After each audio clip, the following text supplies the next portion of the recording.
excited to be here. I kind of want to tell you a little bit more of the, I don't want to say basics, because we don't really know anything about my syndrome. I was born with this very, very rare syndrome that only 2 other people in the world, including myself, that we know of, have. Basically, what this syndrome causes is that I cannot gain weight. Yes, it does sound as good as it is. I could eat absolutely whatever I want, whenever I want, and I won't really gain any weight. I'm going to be 25 in March, and I've never weighed over about 64 pounds my entire life. When I was in college, I hid, well, I didn't hide, it was, everyone knew it was there, but it was a giant tub of Twinkies, donuts, chips, Skittles, and my roommate would say, I could hear you at 12:30 reaching under your bed to get food. But I'm like, you know what? It's all right, I can do these things. Because there are benefits to this syndrome. There are benefits to not being able to gain weight. There are benefits to being visually impaired. There are benefits to being kind of really small. A lot of people think, Lizzie, how in the world are you saying there's benefits when you can only see out of one eye? Let me tell you what the benefits are, because they're great. I wear contacts. Half off contacts. When I wear my reading glasses, half off prescription. If somebody is annoying me, being rude, stand on my right side.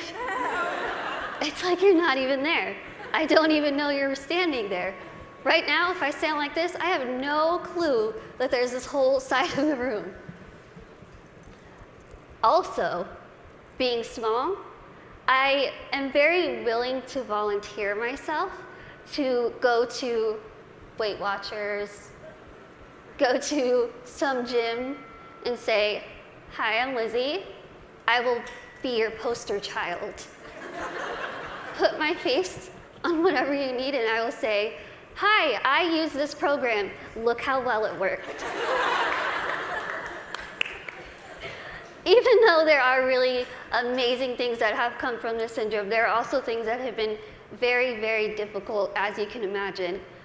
Growing up, I was raised 150% normally. When I was my parents' first child, and when I was born, the doctors told my mom, your daughter has no amniotic fluid around her at all. So when I was born, it was a miracle that I came out screaming. The doctors told my parents, we just want to warn you, expect your daughter to never be able to talk, walk, crawl, think, or do anything by herself. Now, as first-time parents, you could think that my parents would say, oh no, why? Why are we getting our first child to have all these unknown problems? That's not what they did. The first thing they told the doctor was, we want to see her, and we are going to take her home and love her and raise her to the best of our abilities. And that's what they did. I credit pretty much everything that I've done in my life to my parents. My dad is here with me today, and my mom is at home watching. Hi, Mom.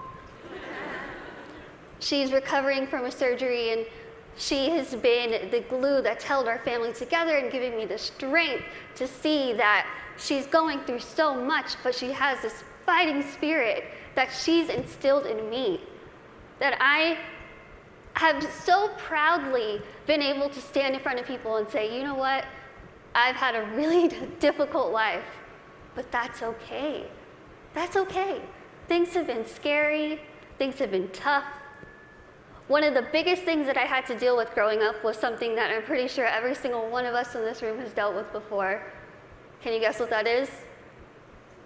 Starts with a B. Can you guys guess it? Boys. Boys? Bullying. I know what y'all are thinking. I should have come, why couldn't I sit here with them?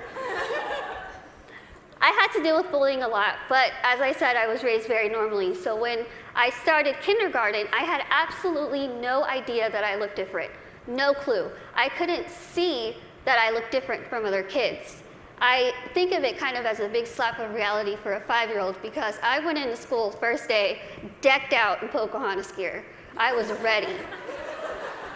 I went in with my backpack that looked like a turtle shell because it was bigger than me, and I walked up to a little girl, I smiled at her.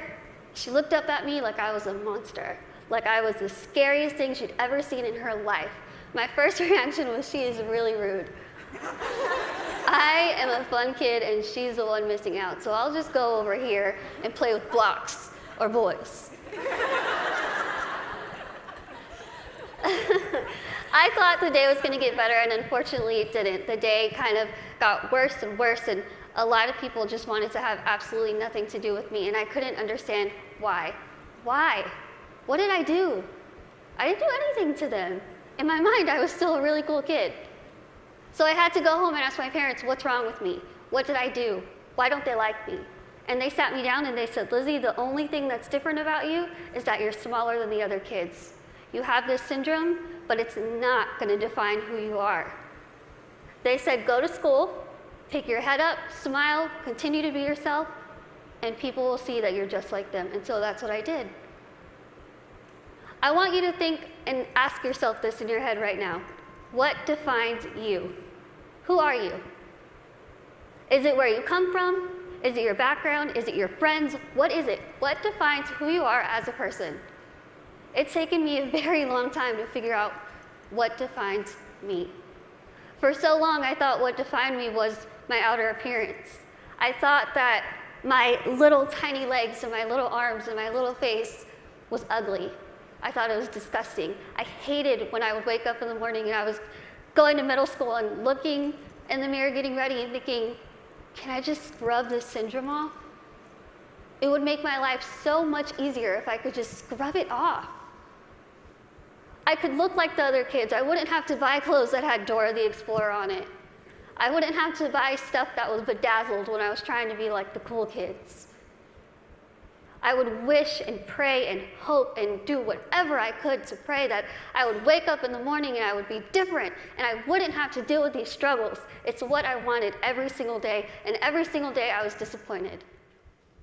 I have an amazing, amazing support system around me who never pity me, who are there to pick me up if I'm sad, who are there to laugh with me during the good times, and they taught me that even though I have this syndrome, even though things are hard, I can't let that define me. My life was put into my hands, just like your lives are put into yours. You are the person in the front seat of your car. You are the one who decides whether your car goes down a bad path or a good path. You are the one that decides what defines you. Now, let me tell you, it could be really really hard to figure out what defines you. Because there are times where I would just get so annoyed and frustrated, and I don't care what defines me. When I was in high school, I found a video, unfortunately, that somebody posted of me, labeling me the world's ugliest woman. There were over 4 million views to this video, 8 seconds long, no sound, thousands of comments. People saying, Lizzie, please just do the world a favor, put a gun to your head and kill yourself. Think about that. If people told you that, strangers told you this. I cried my eyes out, of course, and I was ready to kind of fight back, and something kind of clicked in my head, and I thought, I'm just going to leave it alone. I kind of started realizing that my life is in my hands. I could either choose to make this really good, or I can choose to make this really bad. I could either be grateful and open my eyes and realize the things that I do have and make those the things that define me. I can't see out of one eye, but I can see out of the other. I might get sick a lot, but I have really nice hair. Thanks. You guys are like the best little section right here. I lose my train of thought. Okay, where was I? Hair. Okay, thank you. Okay, so I could either choose to be happy or I could choose to kind of be upset with what I have and still kind of complain about it. But then I started realizing, am I going to let the people who called me a monster define me? Am I going to let the people who said kill it with fire define me? No. I'm going to let my goals and my success and my accomplishments be the things that define me, not my outer appearance, not the fact that I'm visually impaired, not the fact that I have this syndrome that nobody knows what it is.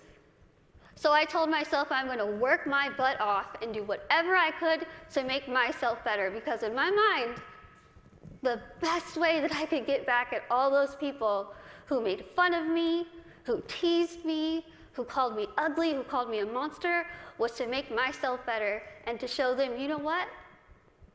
Tell me those negative things, I'm going to turn them around, and I'm going to use them as a ladder to climb up to my goals. That's what I did. I told myself I wanted to be a motivational speaker, I want to write a book, graduate college, have my own family, my own career. 8 years later, I'm standing in front of you, still doing motivational speaking. First thing, I accomplished it. I wanted to write a book.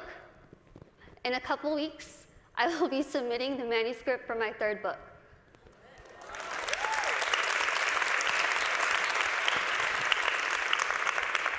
I wanted to graduate college, and I just finished college. I'm getting a degree. I'm getting a degree in communication studies from Texas State University in San Marcos, and I have a minor in English. I really tried to use real life experience while I was getting my degree, and my professors were not having it. But I wanted to have, lastly, my own family and my own career, and the family part is kind of down the line. My career part, I feel like I'm really doing well with it, considering the fact that when I decided I wanted to be a motivational speaker, I went home, I sat in front of my laptop, went to Google, typed in how to be a motivational speaker. I'm not even joking. I worked my butt off. I used the people who were telling me that I couldn't do this to motivate me. I used their negativity to light my fire to keep going. Use that. Use that. Use that negativity that you have in your life to make yourself better, because I guarantee you, you will win. Now, I want to end with asking you again.